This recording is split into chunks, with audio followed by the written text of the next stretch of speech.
Sa bawat araw na hindi nakakapagtrabaho dahil sa sakit ay malaking pagsubok para sa mga pamilyang kumakapit lamang sa pang-araw-araw na kita. Dahil dito, muling nabigyan ng pag-asa ang maraming residente sa tulong ng libreng operasyon sa Nueva Ecija o ang Surgical Caravan. Ang programang ito ay nasa ilalim pa rin ng pamumuno ni na Governor Aurelio Oy Umali at Vice Governor Gil Raymond Lemon Umali. Para sa mga manggagawang matagal nang nagtatrabaho sa kabila ng matinding sakit sa katawan, ang libreng operasyong ito ay hindi lamang gamot. Ito'y mahalagang pagkakataon upang muli silang makabangon at kumita para sa kanilang mga pamilya. Isa sa mga naapektuhan ang kabuhayan ay si Alejandro Reyes na mula sa Antipolo, Bungabon. Magtatatlong buwan na aniyang iniinda ang anal fistula na naging hadlang sa kanyang pang-araw-araw na pagtatrabaho lalo na kapag mainit ang panahon. Dahil hindi siya makapagtrabaho ng maayos at nakatenga lamang sa bahay, aminado siyang labis siyang na-stress sa kanyang sitwasyon. Sa mga pribadong ospital, aabot umano sa 30,000 hanggang 50,000 pesos ang gastos sa operasyon pa lamang, bukod pa ang bayad sa check-up. Kaya naman matapos ang kanyang libreng operasyon sa Nueva Ecija, labis ang kanyang kagalakan dahil makakabalik na siya sa maayos at produktibong pagtatrabaho.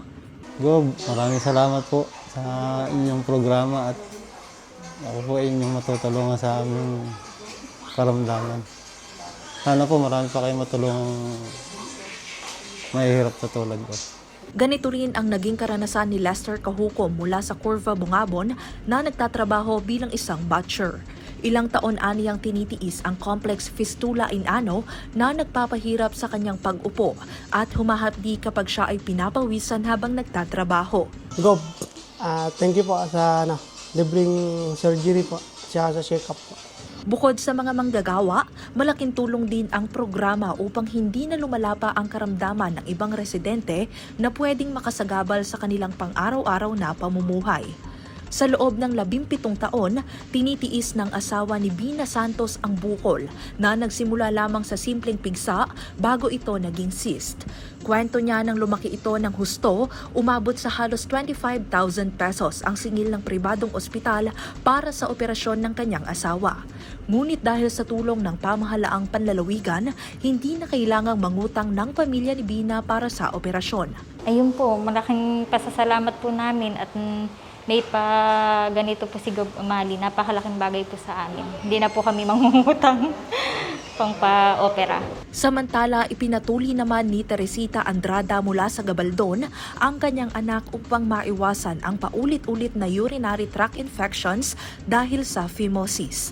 Ayon umano sa doktor, kailangan na itong ipatuli upang hindi na rin maapektuhan ang kidney ng bata sa maraming gamot na kailangang inumin.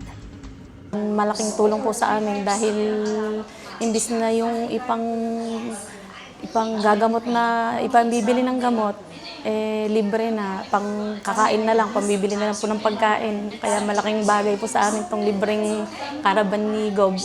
Dahil sa mga ganitong programa ng Kapitolyo, hindi lamang ang karamdaman ng mga pasyente ang naaagapan.